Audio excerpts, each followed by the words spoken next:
On the morning of July 10th, 2025, around 10:30 a.m., the silence of the Yadav household in Sushant Lok, Gurugram, India, was broken by gunfire.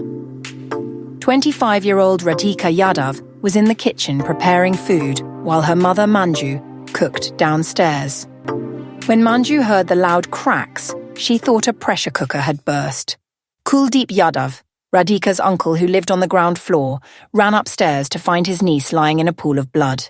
His son Piyush helped carry her to Asia Maringo Hospital, but doctors declared her dead on arrival. Kuldeep filed the formal complaint at the Sector 56 police station and police were soon called to the home. Welcome to Love and Murder, Heartbreak to Homicide.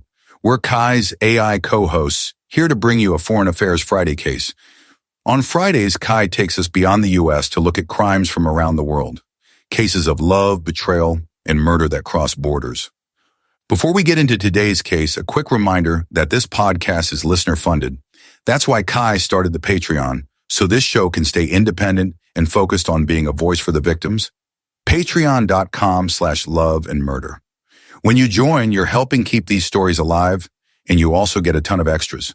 Bonus episodes, ad-free listening, case files, behind the scenes, and full exclusive series like Serial Killer Corner and Deadly Duos. You can even join for free and still get some perks. But if you want the full experience, sign up for a bonus tier at $3 per month and above at patreon.com/loveandmurder. Now let's get into today's Foreign Affairs Friday case. Side note, this case is still ongoing, so everything said here is alleged. Radhika was a promising athlete, a state-level tennis player who ranked 75 in girls U18, 35 in women's singles, and 53 in women's doubles with the All India Tennis Association. She once held an ITF ranking of 1999 and played qualifying tournaments in Indore and Kuala Lumpur earlier that year. A graduate of Scottish High International School, she'd gotten a shoulder injury which sidelined her career. After that, Radhika shifted her focus to coaching and opened her own academy in Gurugram, where she trained young players and taught private lessons, including to high-profile clients.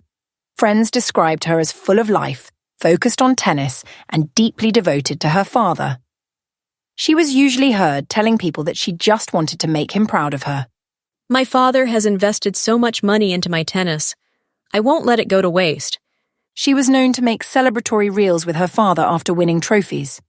Claims that she wanted to become a social media influencer were dismissed by her closest friend.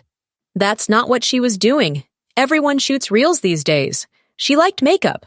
So what's wrong with what she was doing? She was also preparing to go to college in Australia and insisted on being financially independent.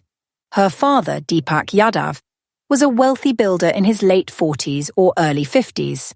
He owned multiple properties and earned about $16,980 per month in rent. He also owned a farmhouse and carried a licensed .3 two-bore revolver. Even though he was successful and financially secure, relatives said that Deepak struggled with insecurity and pride. He had spent an estimated $283,000 on Radhika's tennis career and even once threatened to shoot a coach who'd harassed her, warning him, If you say anything to my daughter, I will shoot you. His wife, however, described him as obsessive and short-tempered. She said that in the 2 weeks leading up to the murder, he had been depressed and increasingly angry about Radhika's tennis academy. Radhika lived with her parents and younger brother, who was home at the time of the murder, on the first floor of the house. Deepak's older son, Dheeraj, lived separately, while Kuldeep and his family lived downstairs. The problems inside the home had been steadily building. Deepak was said to resent Radhika's financial independence and the academy she ran. He claimed that villagers mocked him, saying the family was living off her earnings. Police said he told her several times to close the academy, but she refused. Arguments followed, and Manju told investigators her husband had been angry for 3 days and threatened to kill Radhika. Other issues were also looked at. Some pointed to a reel Radhika had posted that her father may have disapproved of. Others said the tension came from her clothing, or the fact that she sometimes stayed out after classes. Her friend mentioned she had been scolded at home for things like wearing short tennis clothes and being out until 8 p.m. They said, quote, "You cannot play tennis in a suit," and said that this pointed to evidence of her father trying to curb her independence. The day before she died, Radhika sent a quote, "Black snap" on Snapchat, something she had never done before. The friend later said, "If I saw the snap, I would have asked her about it. Maybe we would have spoken." Now, Kai is not well versed in Snapchat because she's never used it before and had to look up what a black chat was. The answers confused her even more, but she thinks that Radhika might have posted a blank picture, like a black square. If she's wrong, please let her know in the comments so she can more understand what a black chat is. That morning, Deepak took his revolver from the bedroom, walked into the kitchen where his daughter was innocently cooking, and shot her. Some reports said he fired 3 bullets. Others said 5, but were going to report 5 shots because Kai found another account which said that 4 shots hit Radhika in the back, killing her instantly. Police found the gun in the living room. Deepak was arrested at the scene, and police ruled out any honor-killing angle. Instead, they focused on the dispute inside the family. But the supposed family dispute was only due to the father feeling humiliated. So based on that, wouldn't that be considered what they would call an honor killing? Assistant Commissioner of Police Yashwant Yadav confirmed the motive was tied to the academy and the humiliation. He asked her repeatedly to shut the tennis academy, but she refused. Arguments had taken place earlier as well. He finally shot her dead over the same dispute. Deepak's confession stayed consistent with the idea that his pride was wounded by taunts about living off his daughter's money. But one acquaintance doubted this explanation, saying, "When there is so much money, who in the village will say that he is living off his daughter's money?" Deepak is a very sophisticated man. He loves his daughter very much. There may be a personal reason behind the murder, not tennis or the tennis academy. Manju at first refused to give police a statement, saying she was sick and had not seen anything, but later she confirmed that he had threatened Radhika. Investigators also looked at other details, like who deleted Radhika's social media accounts and whether anyone else in the family had a role. They did not rule out objections to her friendships or relationships, but said the main motive was the academy and the humiliation Deepak felt. On July 11th, Deepak was remanded to 1 day of police custody, then 14 days on July 12th, so investigators could trace the ammunition for his revolver. They searched his land in Kasam village, near Rewari, to recover it. As of now, the case has not gone to trial. Deepak Yadav's arrest, confession, and the evidence found at the scene stand.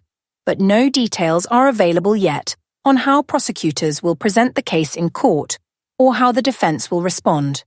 The murder of Radhika Yadav, a young athlete and coach with plans for the future, shows how pressures and resentments inside families can end violently. Her life ended in the same house where she had built her dreams, leaving behind grief, unanswered questions, and a family struggling to understand why. What did you think of this case? Can you believe the audacity of this father? Now, Kai found some comments on this case while doing her research and wanted us to read some to you. Let's see if you agree with some of the comments. The first commenter said, "The whole thing is so sad. The father had raised a good daughter who became successful. I thought that it was what all parents wanted for their children, to be better than they were. This father took this to a dark place because he was jealous and let his friends get into his head. His friends were jealous because his daughter did very well. The father snubbed out his daughter's life just because he couldn't handle her success. Now that is tragedy. He has to live with this for the rest of his life." Someone answered that comment by saying, "In Indian culture, shame is a powerful social emotion closely linked to honor and social standing. It's a significant factor in shaping behavior and is often tied to family and community reputation. This can lead to pressure to conform to social norms and expectations, even if they conflict with individual desires. Individuals are expected to uphold the honor of their families and communities, and actions that bring shame can have serious repercussions. Shame is often imposed on women for perceived transgressions of social norms, particularly those related to family honor and behavior. Actions that might be acceptable in private can be shameful in public due to the fear of social judgment. Evidently, her father felt shame since she was the breadwinner. I think they call it honor killing. I call it murder.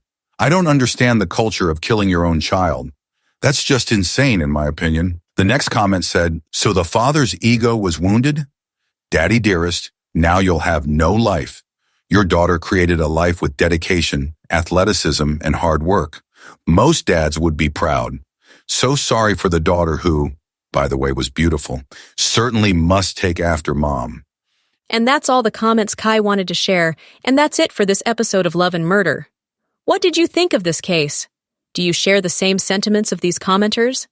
Let us know in the comments below, or join the conversation over on Patreon. Remember, this podcast is listener-funded. That means no outside control, no watered-down cases, just the truth with the victim in mind.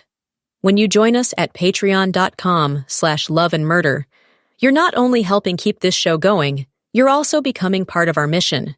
And for $3 per month and above, you'll get access to bonus cases, exclusive series, ad-free episodes, and more.